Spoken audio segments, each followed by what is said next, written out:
Hexaware technologies IPO के अंदर listing के बाद क्या करें? क्या इसको फ्रेश बाय करना चाहिए, क्या इसको होल्ड करना चाहिए, या फिर प्री के अंदर इसको सेल पे लगा देना चाहिए? चलिए जानते हैं। दोस्तों, अगर आपने ये आईपीओ अप्लाई किया तो जितने लॉट आपने अप्लाई किए हैं वो सारा अलॉटमेंट आपको इसके अंदर आने वाला है।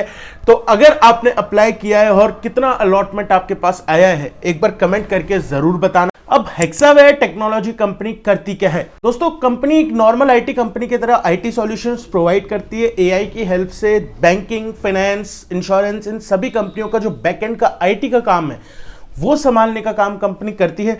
बेसिकली B2B सेगमेंट के अंदर है। एक नॉर्मल अपन जैसे एंड यूजर के लिए इनकी कोई सर्विसेज नहीं है, बट बिजनेसेस टू बिजनेसेस काफी अच्छा कंपनी कर रही है। रेवेन्यू ग्रो कर रहा है 10% की रेट से, प्रॉफिट आफ्टर टैक्स भी 15% के हिसाब से ही है।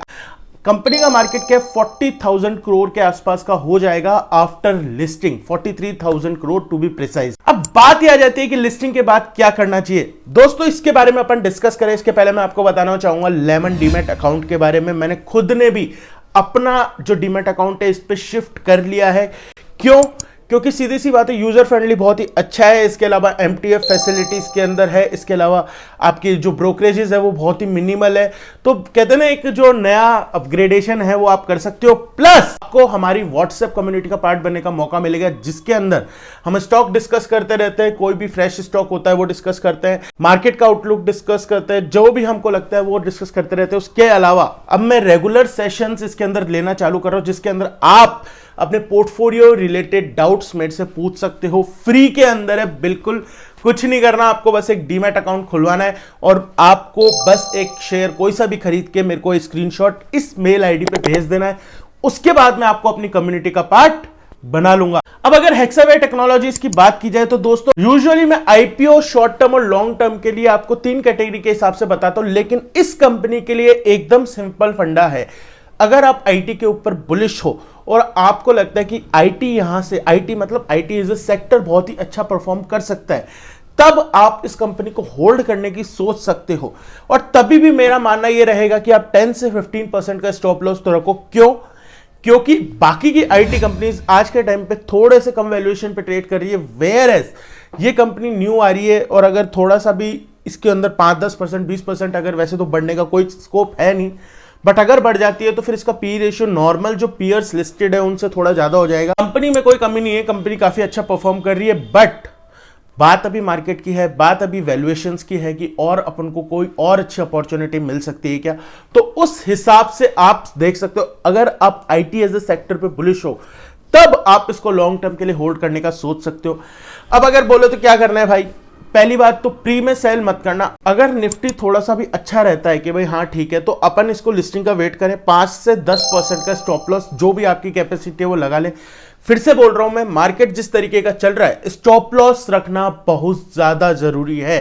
कोई बात नहीं, आईपीओ अप्लाई कर दिया आपने, कोई बात नहीं, आपके पास अलॉटमेंट आ गया। पहली बात तो ये अप्लाई कैटेगरी का आईपीओ नहीं था, हमने अपने व्हाट्सएप और टेलीग्राम पे अपडेट कर दिया था, बट कोई नहीं, अगर आपने अप्लाई कर भी दिया तो अब आपको 10 से 15% का स्टॉप लॉस रखना है। और अगर आप मेरे से पूछोगे तो स्ट्रिक्ट स्टॉप लॉस 10% का रखना है। अब स्टॉप लॉस कैसे रखना है? कंपनी लिस्ट हुई, अब इस कंपनी के अंदर सबसे पॉजिटिव बात क्या है कि क्यूआई भी अच्छा ऑब्वियसली सब्सक्राइब करना ही था, क्योंकि कंपनी कोई भी आईपीओ लेके आती है तो पहले वो ये ठहराती है कि भाई उसका सब्सक्रिप्शन पूरा हो जाएगा, वरना तो फिर वो आईपीओ लाते ही नहीं।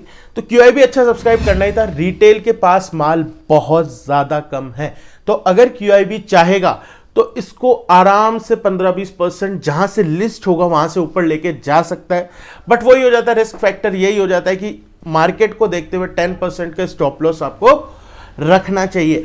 तो बेसिकली इतनी सी बात है, अगर आपके पास अलॉटमेंट आया है तो आपको इसको होल्ड करना है, एक बार मार्केट का आउटलुक देखना है, और उसके बाद जैसे ही लिस्ट हो जाता है, इसकी इशू प्राइस जो है 708 के आसपास है, तो आपका स्टॉप लॉस 630 मैक्सिमम होना चाहिए।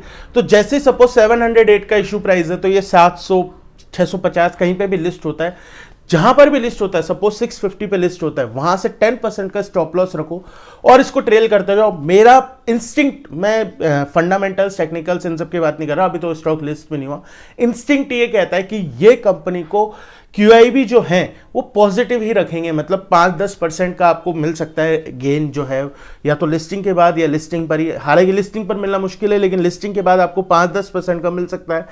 ज्यादा लालच नहीं करना। कहीं पे आप सोचो कि क्वाड्रेंट की तरह ये अपर सर्किट मारेगा, नहीं।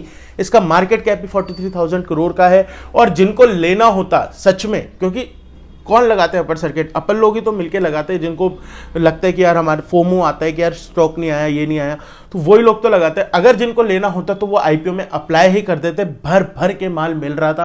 आप 15,000 का बोलोगे, आप 15 लाख का बोलोगे, आप 15 करोड़ का बोलोगे, सारा माल आपको आईपीओ के अंदर मिल जाता अगर आप चाहते तो इसलिए मेरे को नहीं लगता कि रिटेलर्स इसको लेके जाएंगे। QIB ही है जो 10 से 15% का मूव आपको दे सकते हैं लिस्ट होने के बाद।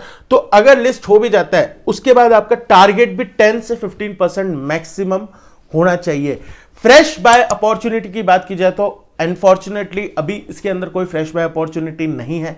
मैं 10 से 15% के लिए बिल्कुल भी रिस्क नहीं लेना चाहता, और अभी के मार्केट को देखते हुए तो वैसे नहीं लग रहा, लेकिन क्या पता कुछ भी हो जाए, क्योंकि अभी 1-2 दिन बचे हुए हैं। क्या पता निफ्टी के अंदर कुछ टर्न अराउंड आ जाए, पॉजिटिव आ जाए, मोदी जी और ट्रंप जी की साठगांठ ऐसी हो कि आपका बहुत अच्छा माइंडसेट बन जाए। तो अपन को क्या करना है, अपन को व्हाट्सएप और टेलीग्राम ज्वाइन करके रखना है, जिसपे मैं आपको अपडेट कर दूंगा अगर फ्रेश बाय की अपॉर्चुनिटी बनती है तो।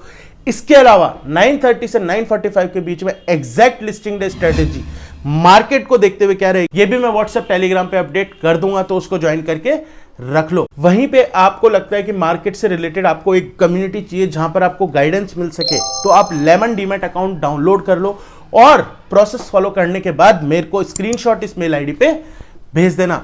मिलेंगे किसी और वीडियो में, चैनल को सब्सक्राइब कर लो। बाय।